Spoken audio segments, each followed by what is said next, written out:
मंत्री कारखानदारांच्या मिसाईल छातीवर घेऊन परत लावली। ग्रामविकास मंत्री जयकुमार गोरेंचा विरोधकांवर हा निशाणा आहे। नेमका काय म्हणतात गोरे आपण पाहणार आहोत। प्रत्येक निवडणूक आली की आपल्यावर गुन्हा दाखल होतो, शेवटी काय जमत नसल्यानं माई माऊलीला मध्ये घालून मला बदनाम करण्याचा प्रयत्न करण्यात आल्याचा आरोप मंत्री गोरे यांनी केलाय। सांगलीच्या आटपाडीमध्ये एका कार्यक्रमात ते बोलत होते। पाहूया नेमकं काय त्यांचं वक्तव्य आहे।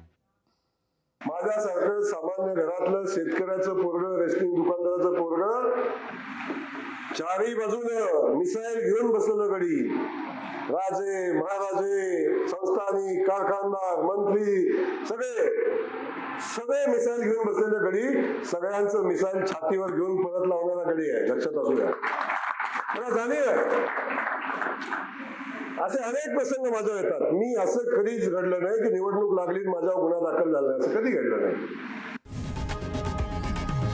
लोकशाही मराठी ऐका, पहा, जागरूक रहा।